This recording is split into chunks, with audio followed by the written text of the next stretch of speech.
Hello, my name is Amanda, and welcome to Back to the Heart, a podcast for self-discovery, healing, and embracing true freedom. And I invite you to join me as we embark on a transformative journey back to your heart, where we get to choose love over fear. Welcome back to the Heart.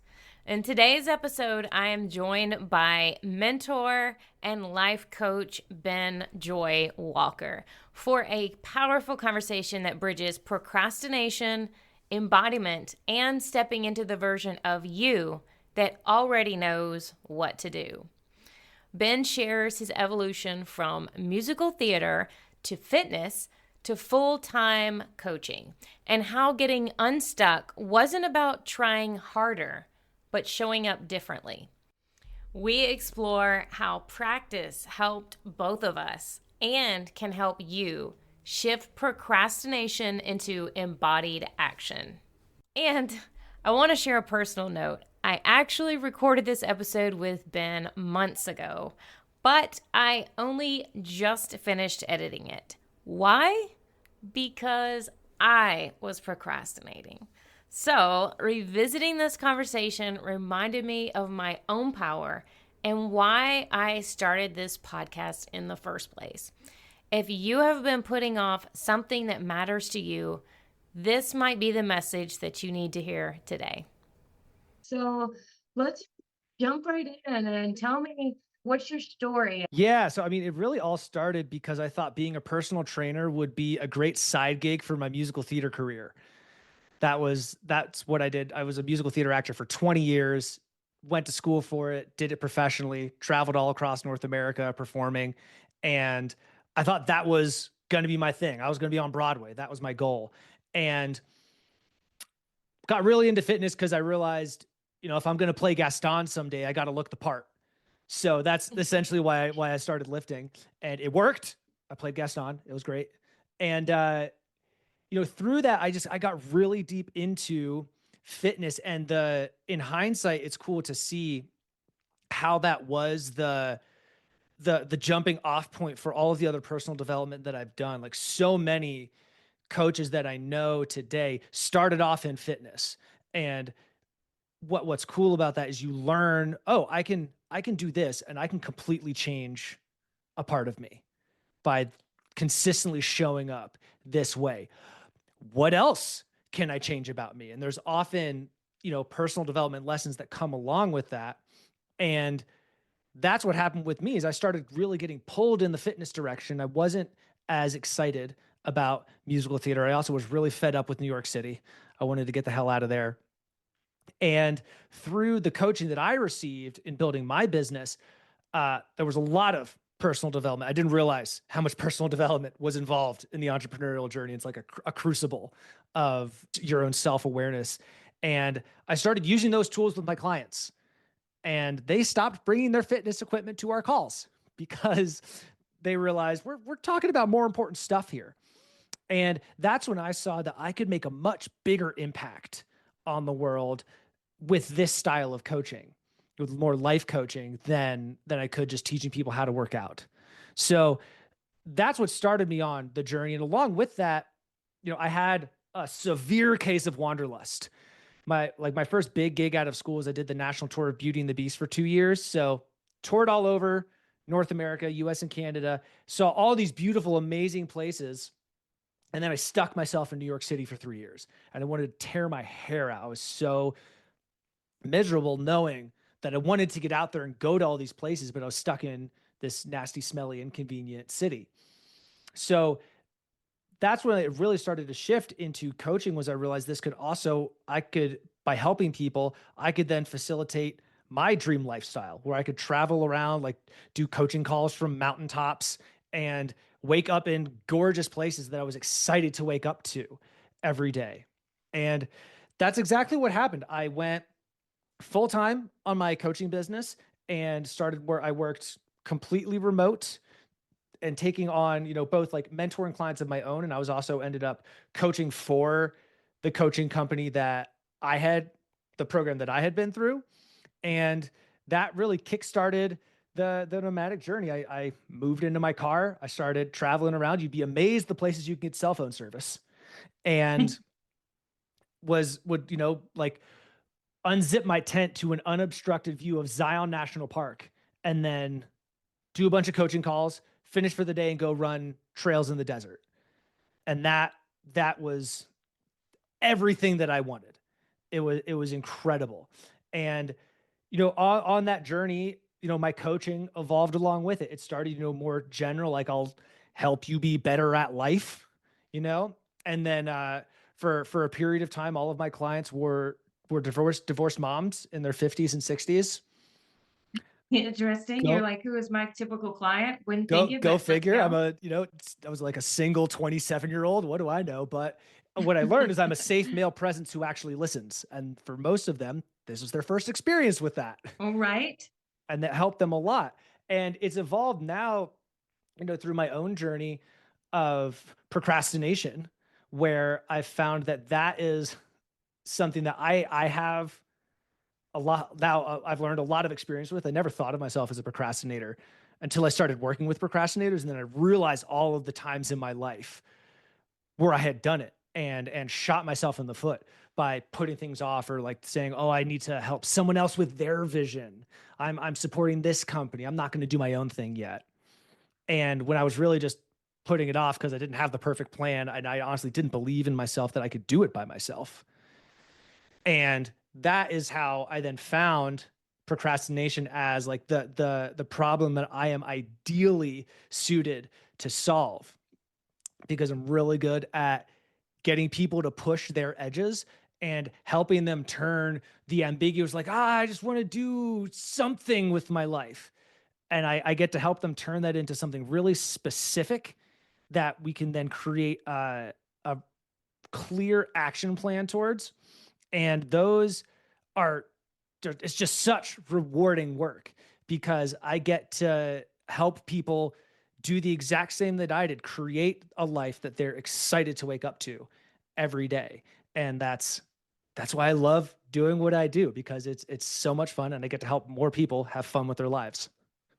Yeah, and it's like so many people, I think, get stuck in this thought process that there's only one way, and that way is getting up, spending this miserable time in traffic, getting to the office, doing something in a cubicle or whatever that job may be, and then just this drive home and not having that autonomy and that freedom to get outside and to do other things and realize that there are other ways to actually do this. Like there's ways to not only survive, but to thrive in this world without following some sort of rigid format and some sort of rules that you have to have this sedentary, non-fulfilling lifestyle. So that's so cool that you were able to realize, okay, well, this isn't for me. And what is it that's making me not take that next step to do this for myself? Yeah, and that's why you get so many people who, like, they go to college, they get to the degree, they get a Mhm. job, married, family, house, and they go, "I did everything I was supposed to do. Why aren't I I checked all happy?" the boxes. Yeah, yeah, I did the inputs. This is the American dream. Yeah. Why is Now there still what? this nagging emptiness in my soul? And Yeah. it's because they did what someone else told them they should do. And they never took the moment to listen to themselves, like the title of your podcast, Back to the Yeah. Heart. They don't have that connection. So many people are missing that connection because they've been told, or really just indoctrinated into this idea of what you're supposed to do. And that's why, like, post COVID is like the time of the great resignation, when so many people are realizing, oh wait, this office job sucks, I don't want to do this anymore. Yeah. And they're finally waking up to, like, they are the artist of their, and the world is their canvas, and they can make whatever they want out of it. But a lot of people are scared to take that leap, and that's where I come in. That's great. Well, yeah, I can definitely look back in my past and feel like there have been some times where I was procrastinating because of those same fears. And what's the biggest thing you see that comes up with your clients now? Fear of failure is the biggest one. And not and along with that, it's fear of failure. And if you fail, you're going to let everyone down. There are people counting on you. Because especially like the people that I work with, they're business owners, they're entrepreneurs, like they have a lot of success on paper, but people don't see them cramming everything the night before, stressing themselves out right before the deadline. And the reason it's so scary is because people depend on them and they've created this identity as the dependable one. No one has to worry about them. They can always get it done. Like, oh yeah, trust him. Like he's got it. And that creates a lot of pressure to meet that expectation.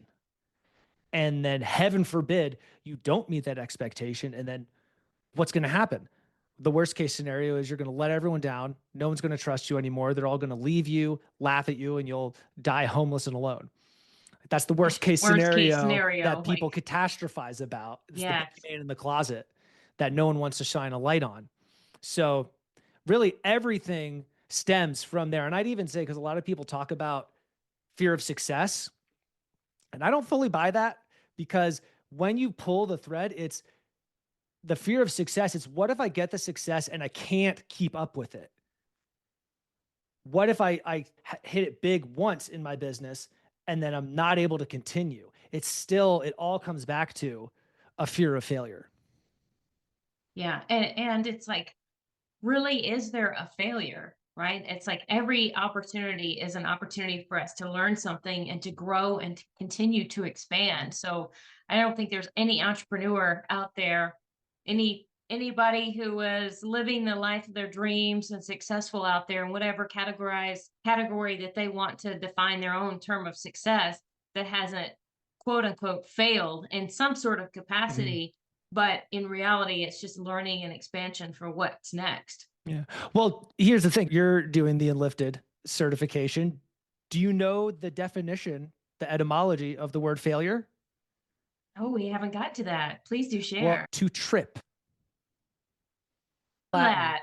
to trip. So that's what a failure is. Because I cringe a little bit when people say things like, "Oh, there's no such thing as failure, only lessons." Because to me, that's a spiritual bypass of the failures. Okay, Like I like that. failure's real. If you set a goal and you don't achieve it, you failed. However, we got to put failure in perspective, put it in its place for what it really is. It's not this existential awful thing where now you're a terrible loser of a person. You tripped. That's so true. It's the Ouch, power that of the hurt. words. Yeah, because that like there's no like if people don't really know what failure is, it's the same way as like someone who says, I just don't think I've done enough. And this happens all the time. Is like, oh, what I don't think I did enough. Well, how much is enough? Uh, well, it's like, see, you don't even know what enough is. It's So immeasurable, how right? could you ever possibly do enough if you haven't defined what enough is? That's the thing Yeah, is if you haven't defined it, you will never do enough because there is no enough to do. So you got to get really specific about, everything when it comes to procrastination, when it comes to pursuing your dreams, because you need to be able to put these things in perspective. That failure is, yeah, it might hurt, it might be a little embarrassing, but at the end of the day, you tripped. Dust yourself off, get back up, keep walking. Imagine yeah. if when you were learning to walk, if you tripped the first time, it's like, guess this walking thing isn't for me. Where would we be as a race if that's what we did? Failure works exactly the same way. I love that. And there is so much power in the way that we perceive the words, and that is incredibly powerful. I've thought about that just with the word work too. People like, oh, something in our minds like associates the word work with struggle, frustration, overwhelm. I hate this. It's an obligation. But there's a lot of people that their quote unquote work is your passion and you're excited about it. You may work 3 hours or you might work 60 hours. But if it's something that you're passionate and excited about, then is it really this determined work of frustration? So it is all about just how we define and reframe that story. Exactly. And that's why I always say fun is the point. I love that. Fun Because is the if you're point. having fun, things just line up. If you're having Right? fun, it's everything gets so much clearer, so much simpler. If that's the energy you're bringing.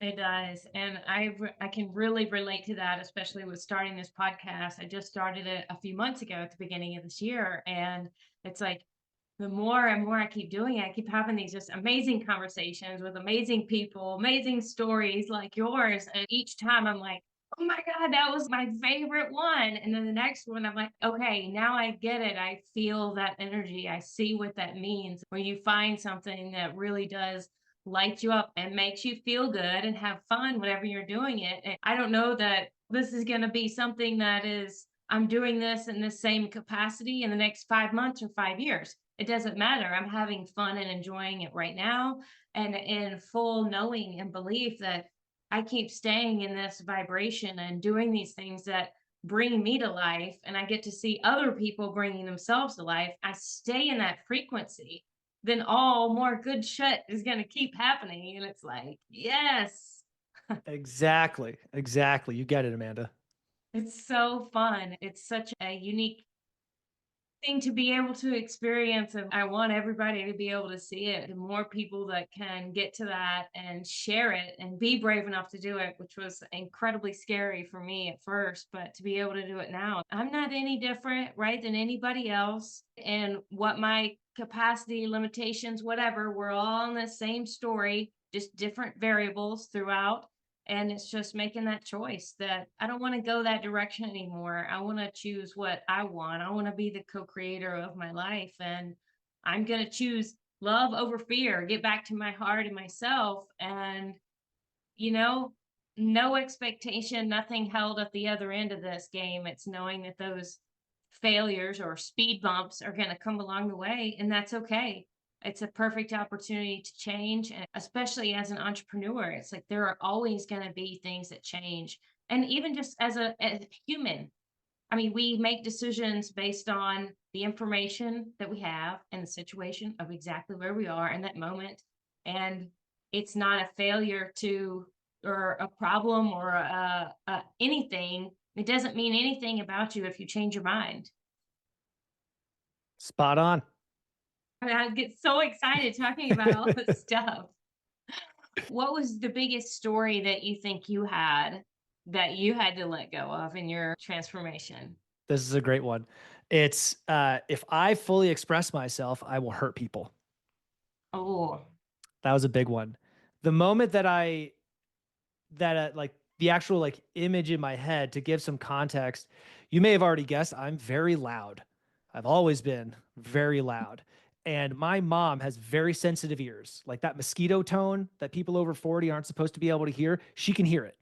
So the when I was being guided through this experience, I went to a retreat to because I knew that I didn't know some things about myself and I wanted to figure out what the hell that was. So I'm sitting down, the facilitator is guiding me, and I come to this moment where it's me running into the kitchen, mom, mom, mom, mom, mom, mom, mom. And all I see is from behind is my mom go and seize up in pain. Because yeah, her ears hurt because I was yelling really loud. But little 5-year-old Ben didn't understand that. So that's what I learned. Like, oh my gosh, my excitement just hurt my mother. So what that turned into was like essentially me being a wallflower. Like I would shut down in groups of people, or it's either I would either shut down in groups of people or I'd blurt something out that would just kill the conversation. It would be usually one of those two things. And I would always feel really uncomfortable and I wouldn't know what to say. What do I do? And there were sometimes like people thought I was weird. They're like, yeah, what's Ben's deal? Why is he so awkward like that?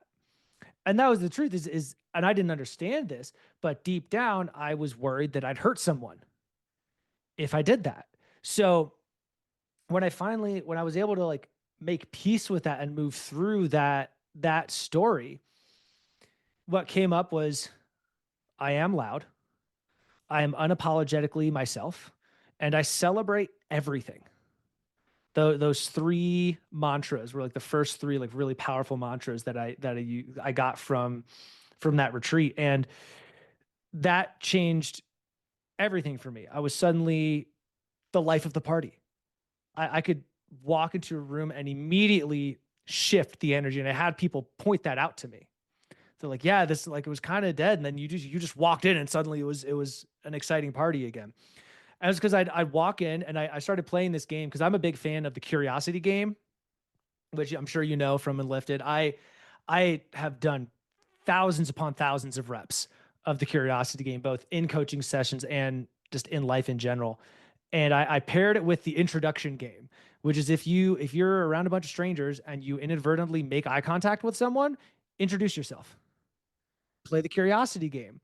So I remember walking. I was talking to doing like a integration call from that retreat, and there was a friendsgiving party going on in the rest of the house. I was in the bedroom and I was talking about how, yeah, I was still noticing like I was in this group and I shut down again, and like what happened, what did I do? And the facilitator said, you were thinking about yourself, you weren't thinking about other people. You were just concerned about what do you do, what do you say, you didn't give anyone else attention. So put the attention on them, go be the love of the party out there. And that's exactly what I did. And it was actually Danny Rios.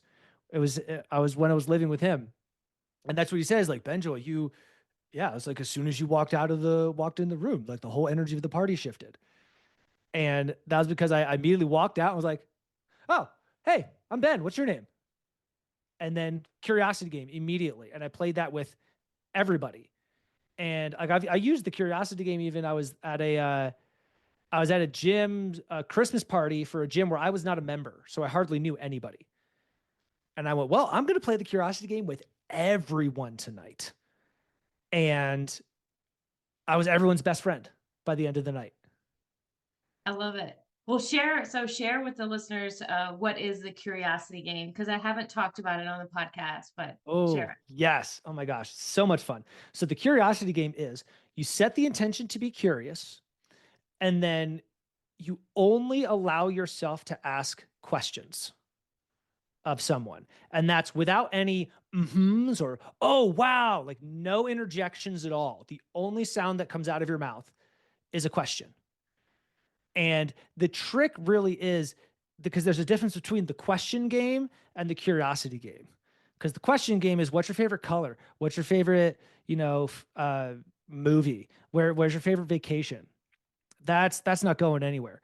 But the curiosity game is, so where's the last place you went on vacation? Oh, why'd you pick that place?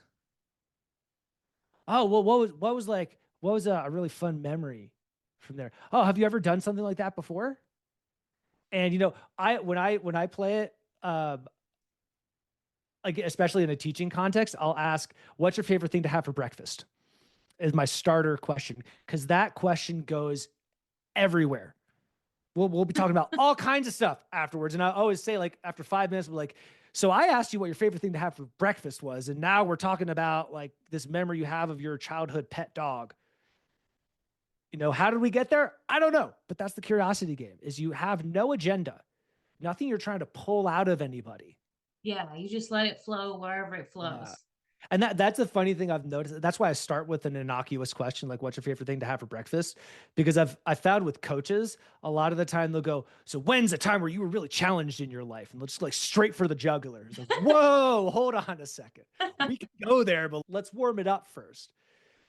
Because that's the idea, is as soon as you have an agenda, then you're ruining the game. The whole idea is to just let yourself sit back and let the curiosity be your guide. Don't think about the question you're going to ask.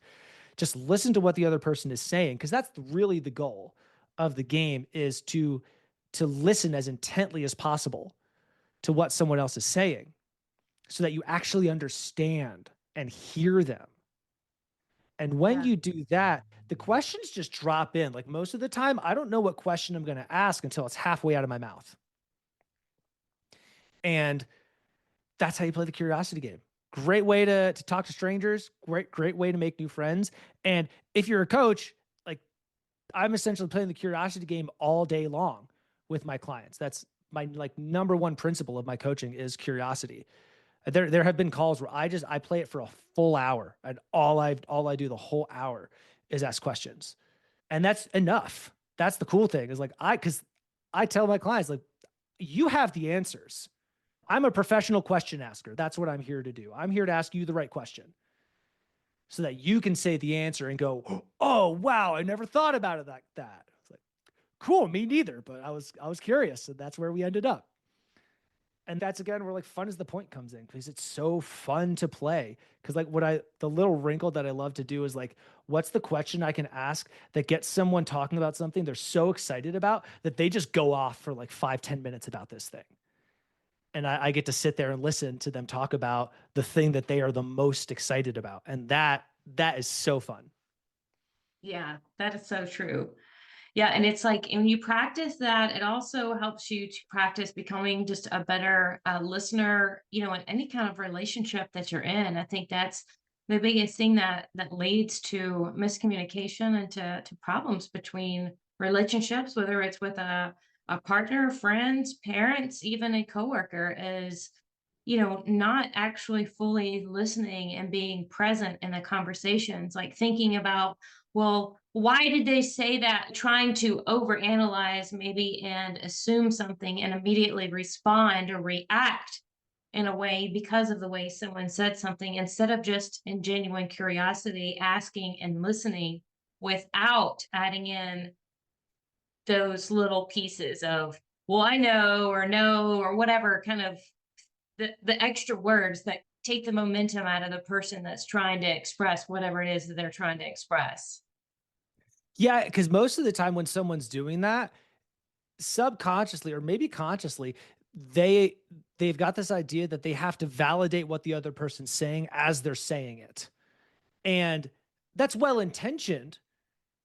And as the person talking, it's to me, it's disruptive because I've got a flow that I'm in, and every or oh wow, like every one of those, it like distracts me.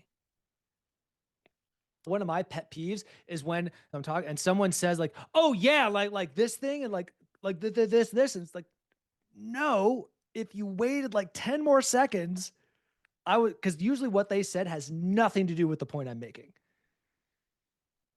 And I always say, no, if you wait 10 more seconds, I'm gonna tell you, I'm gonna make my point, and then you're gonna understand. But people are often so eager to just jump in. And that's usually more of an anxious trait is to jump into the conversation like that and contribute that it's like they're going off half cocked because they I don't actually have all the information. That's true. It's like that trying to validate and make the confirmation before the story even is, you haven't even heard the whole thing. That's so true. Now I'm like so super self-conscious of whenever I interrupt whenever you're talking. You haven't done it. I'm like, You oh haven't done shit. it. You're doing great. No worries, Amanda. But it It'll is if you something. do, it'll be a great teachable moment and we'll have that live. It'll be Exactly. awesome.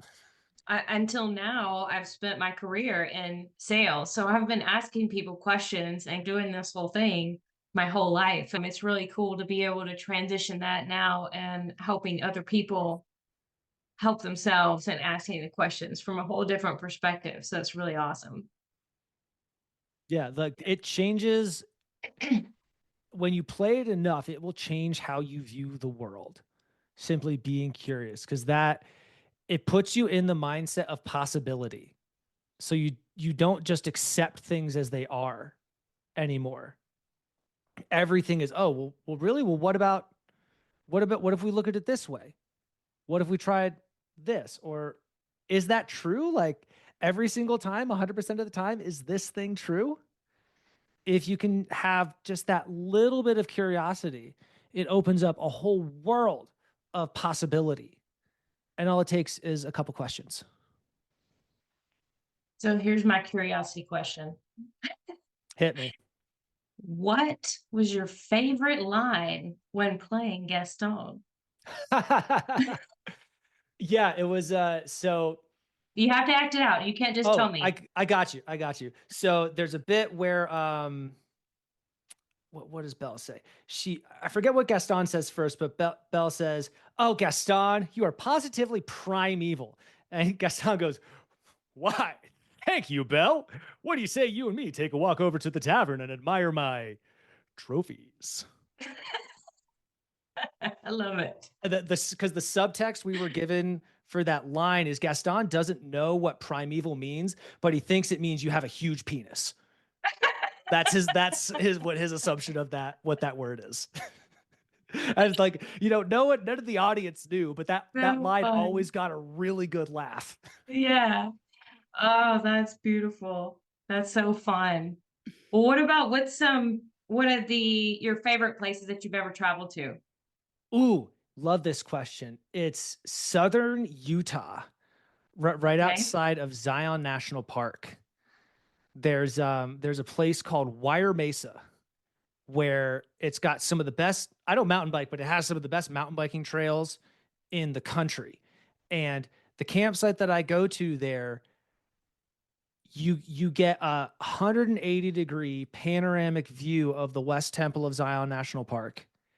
Absolutely stunning. And my favorite part is I call it sunset magic time. And it's when the sun is setting and the light shines on the rocks and makes them glow red, and it's everywhere. Wow. The whole valley lights up and glows red for about 15, 20 minutes. And whenever I'm there, whatever I'm doing, it stops when that happens.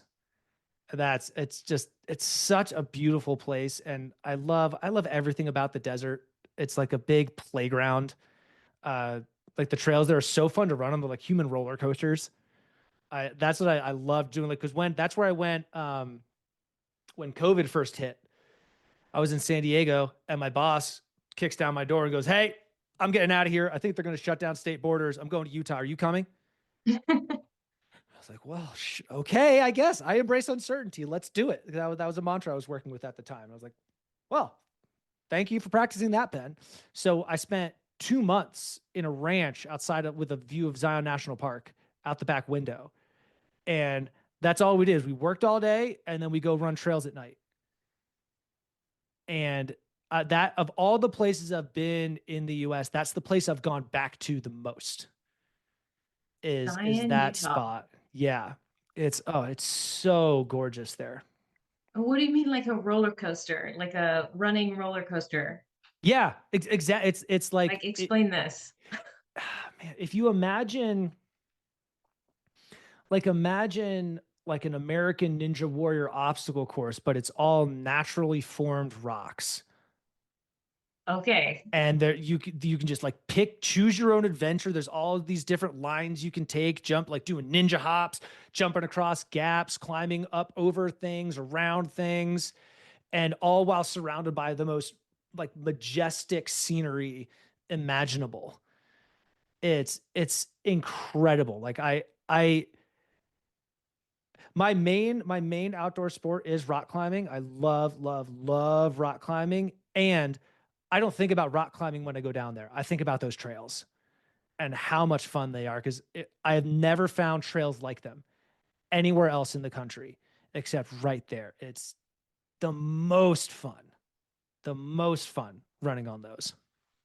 I think this is your thing of seeing how far that curiosity can take you because you went straight down. That is something you're definitely excited and passionate about. Yeah, hey, you asked the right question. That was a That's great, and that's peak Ben.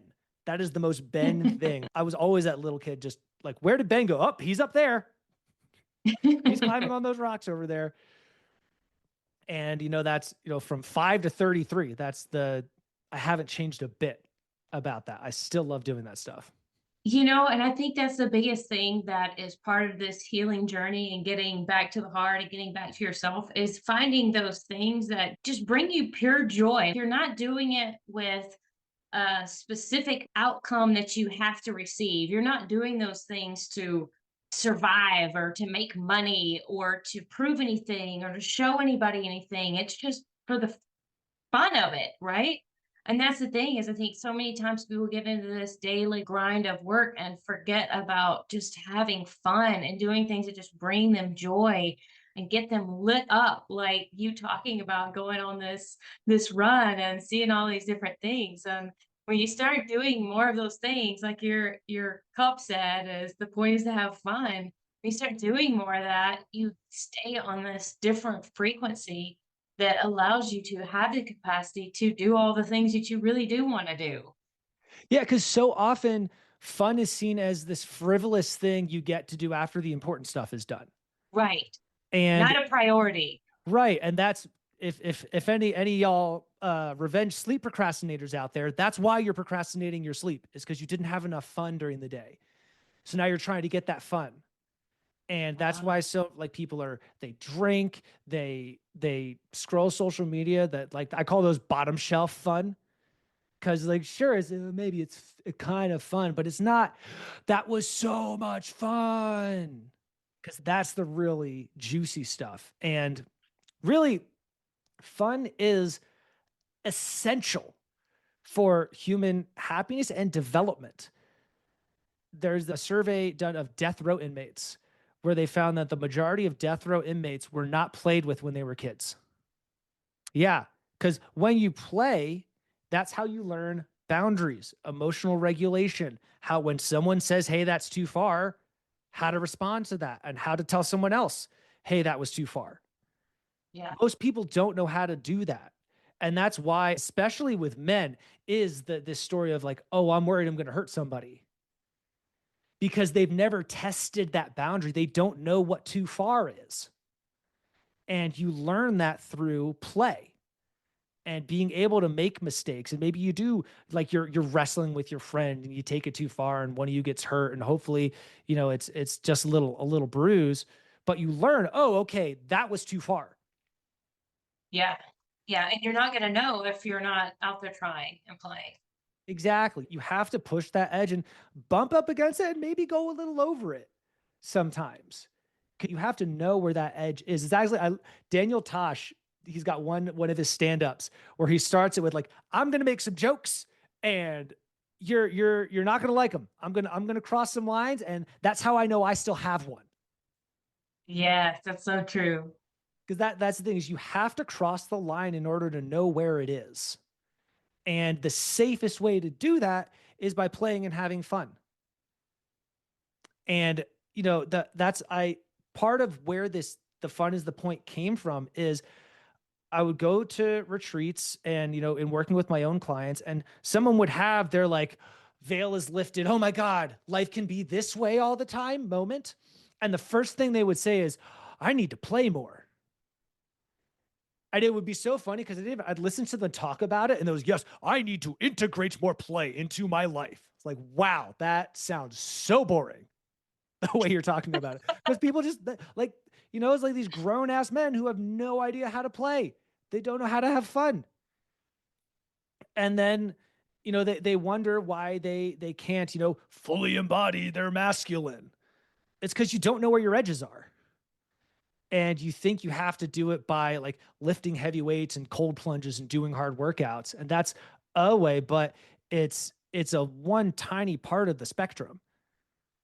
And fun clears the rest of it. I think another thing that may even add into that is the thought that it has to be this competitive, win or lose type of situation too. And I know I can even speak from my own personal experience. I have often said, like, I don't like to go bowling because I suck at bowling. I don't like to play games that I know I'm not good at. But it's like Yeah. I need to learn to play more, and it's okay. It's not about, the win or the lose when you're just having fun just playing, right? Well, hey, to get language nerd again, do you know the origin of the word competition? No, let's go. Competir, which means to journey or to strive together. Okay. Because in order to know how fast you can run, you need someone who's just as fast, if not faster, running next to you. Yeah, I You know, can see that. I think about like high school track. In practice, I ran the 400. In practice, I think I ran like a 57-second 400 in practice. My PR to meet was 54 seconds. I never even came close to 54 seconds in practice because I was the fastest 400 on the team. There was no one pushing me to go faster. But when I was against the fastest kid from the other team, that pushed me to go faster. And all of my meet times were consistently faster than my practice times every single time, because you need that competition where we're seeing how far we can push each other. And like that, like that's where it like gets away from the win or lose, and it's like, help me be the best version of myself. Help me push myself past this perceived edge that I have. And I need Yeah, your help to do it. So let's race. that's so fun. And, I think that that bleeds over into literally everything. And that's part of what's a huge part of my healing journey is the community that I've been a part of and seeing people that are running faster than me, so to speak, right? In their journey and in their entrepreneurship, in their coaching business, in their whatever it is that they're doing, that I'm continuously raising my vibration, expanding myself by putting myself in a place where I'm with people that I'm like competing with in a fun way. We are part of a team because we do all want to win. We all want the same thing. It's not about you doing something that I'm not getting to do. We all are in a space of abundance that we all get to play this game at the same time. Yeah. And I mean, that's what I find with rock climbing all the time, is when I've got a climbing partner who's as good or better than me, I climb harder.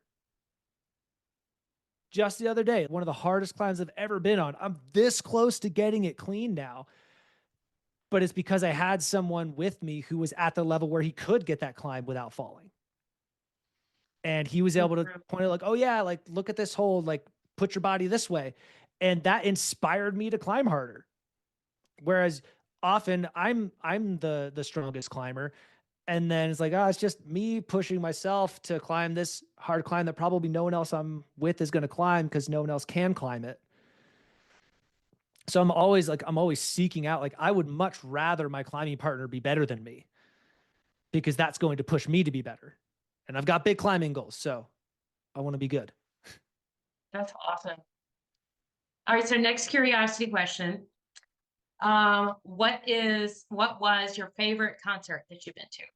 Favorite? Oh, love this. Um, this is actually my first electronic music show. Lane 8. You ever heard of him? Oh, he is No, going to I'll write it church. down. Yeah, Lane 8 is like going to church. It's so good. Uh, Danny Rios, another Danny Rios experience. He's been my Sherpa through a lot of my journey. Um, I it was just coming out of that retreat. I was still like getting my sea legs, so to speak, putting the pieces back together. And I was still kind of shy, and he knew that. There were a lot of things I didn't know. He did it very intentionally to pull me through my journey. Oh man, I love that man so much. And he just says, yeah, we're gonna go see this artist. Just here's a link. Go buy this ticket. And in my mind, I'm like, we're gonna go to a bar and see a band or something like that. And I'm like, well, $60 for this ticket? That seems like a lot, but whatever. Sure, I trust Danny. And then we end up at Petco Park, the San Diego baseball stadium. I'm like, whoa, this is pretty big. And then there's a bunch of openers. I'm like, okay, I don't really listen to this music, but okay. And then Lane 8 comes on and he plays a 3-hour set and melts our faces. I had never experienced music that way. So heart opening. That was my first acid experience too. So that helped a lot as well. Like, first acid experience, first big EDM show. And I unlocked dancing that night. It just made, like, I was, wallflowers, just didn't feel comfortable dancing, totally comfortable dancing at any show now. And I just never experienced music that touched me the way his music did. Honestly, before or since, I've never been to a show where I had that same kind of emotional ride as I did. And like that, like, turned me on to electronic music. I never really got electronic music before. And after that show, I was like, wow, I understand this now. Wow, yeah. Those kinds of shows too, they usually have the lights and everybody's dressed up and different like glitter and shiny. Everybody's all shiny, having fun. And that dancing, like you said, unlocking that. You think about a little kid that's just learning to walk, and these little kids, when they're dancing, they have no fear, and they're just dancing to their own little world. And somebody at some point laughed at them, pointed at them, put that wallflower out there, and dancing is such a liberating experience. Yeah, that's why I often say is you can tell how far someone is along on their personal development journey by how freely and openly they dance. And like, and what I love too about that show, and this is anytime I've been to see Lane 8, is when I watch him DJ, I see a little kid like dancing in his bedroom. That's awesome. I'm glad you got to share that with Danny. That's a fun story. Yeah, I've shared a couple amazing experiences with Danny. He's a great guy. Yeah, he really has been a powerful part of my journey too. And, he was working with us on the inner critic and going through that 4-step process. And that was whenever I realized, like, I was talking a lot of shit to myself. My inner critic was my name. I'd hated my name my whole life.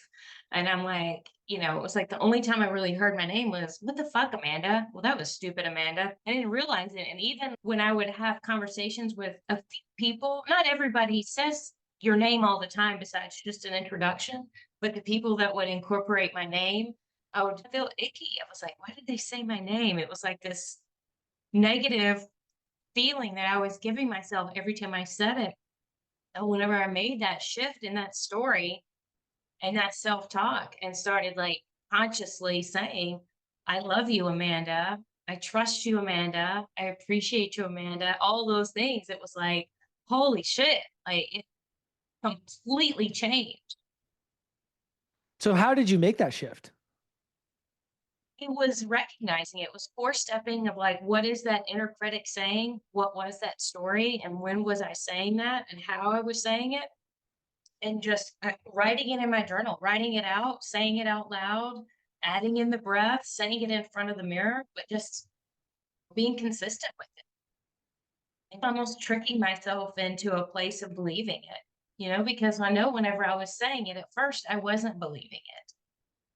And that was okay because it was like at least I was recognizing that I did not want to say the negative things to myself. So it's like, okay, let's become aware. Let's stop saying the negative things. And what can I replace it with? And even if there was a period of time where I don't necessarily believe it yet, I'm at least hearing it more. And that became more and more comfortable. And then, I started this podcast, and for the first time, I was like, fuck, I actually am proud of myself. I did trust myself. Fake it till you make it. I don't really like that necessarily, but maybe that's like part of it was letting go of the old piece, but it was creating the new story, right? Mhm. And that's not necessarily fake. It was just, I know that I have the capacity to feel these things. So let's just practice until I get it there. And then I did. And then there it is. You said the magic word, practice. Practice. That's Yeah. what I was going to ask you when you said the like tricking yourself and faking it. Like, was that actually what you were doing? Well, I was just practicing because it was like I've been saying those bad things for so many years that I had no idea that that's what I was saying. So the fact that I was even reprogramming myself to a different level pretty fast, considering I've been saying it for so long, it's like, it's pretty good. Good job, Amanda. Hell yeah.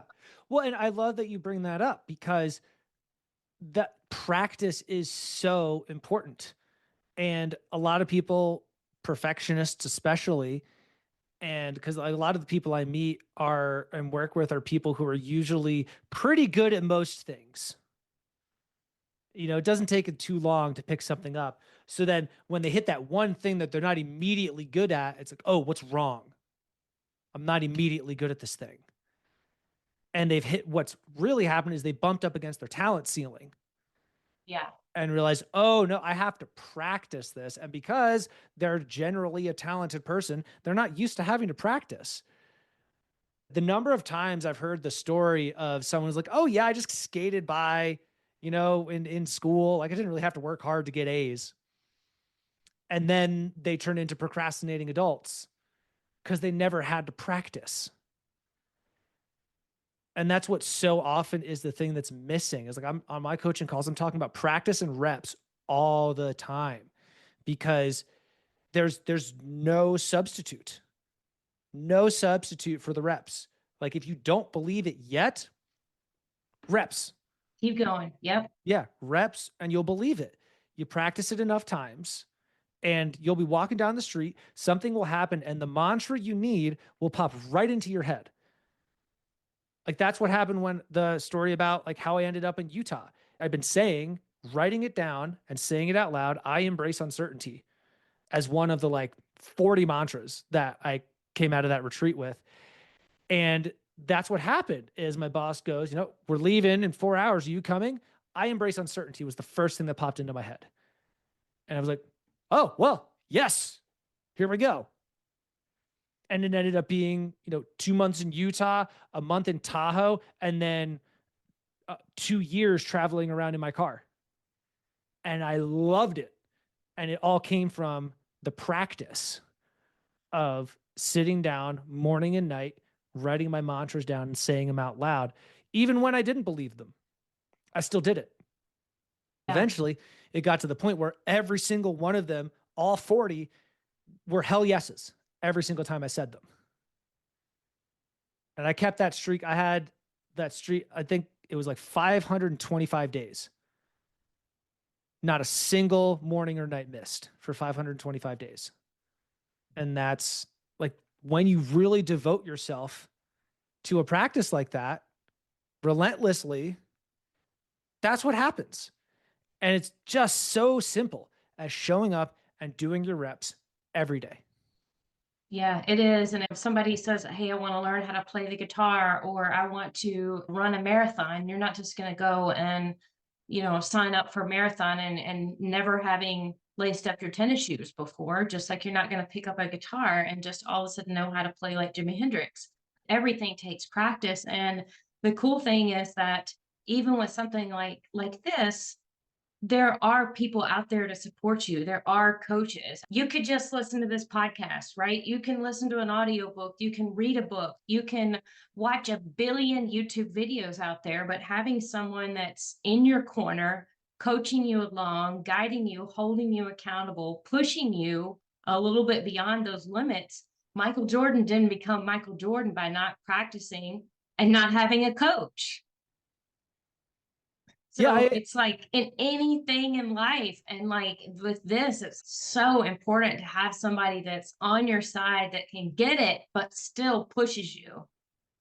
I actually had that conversation with a client recently because he was resistant to doing something because he said, yeah, I understand the concept. I want to move on. And I said, well, here's the deal, man. You can Google every single concept that I'm teaching and learn it for free. I didn't come up with any of these concepts that I coach you through. The value is in me coaching you through the experience of the concept.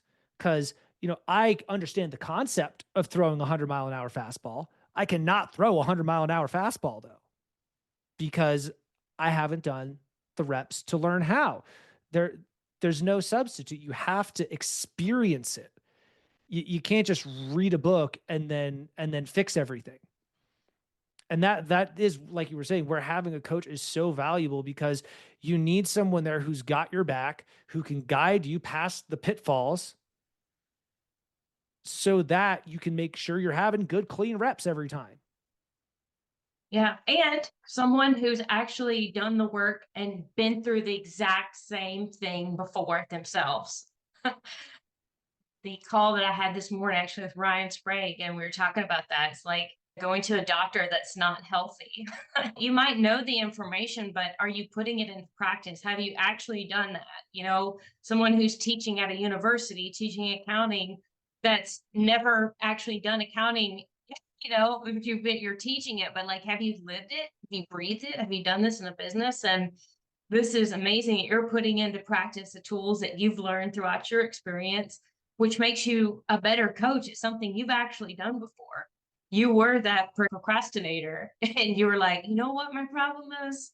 This is what I can work on. This is what I can help myself and help other people. That's me too. That's why I wanted to do this. It's getting back to my heart and rebuilding that relationship with myself, which helps me be able to build that relationship with anybody else around me. So that's incredible. Yeah. Fall in love with practice. It'll change your life. Yeah, I love it. Well, this has been such an amazing conversation today, Ben. Is there anything else that you want to leave us with? Anybody that maybe is stuck with procrastinating and wants to figure out how to get unstuck, what would you leave us with today?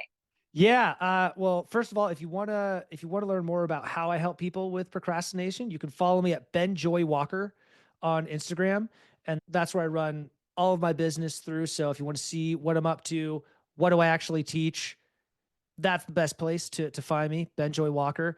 And the little tidbit that I love to give at the end of a podcast is you can't be careful on a skateboard.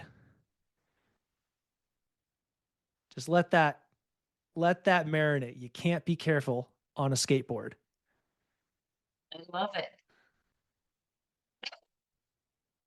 Thank you very much for joining us today. My pleasure, Amanda. This was a lot of fun. This conversation with Ben was such a powerful reminder for me that procrastination doesn't mean that you are not ready. It just means that you're human. And it reminded me that the message I want to share matters, even if it's not perfect, and even if I waited months to release it. So, if this episode helped you feel a shift or sparked something in you, you don't have to do this journey alone. I am currently offering one-on-one coaching, group sessions, and a free 30-minute intro call to help you clarify, get moving, and reconnect with your heart. You can reach out anytime at loveme@gmail.com, or find more links in the show notes to find me on Instagram. Thank you for being here. Now, go take that next aligned step. You've got this.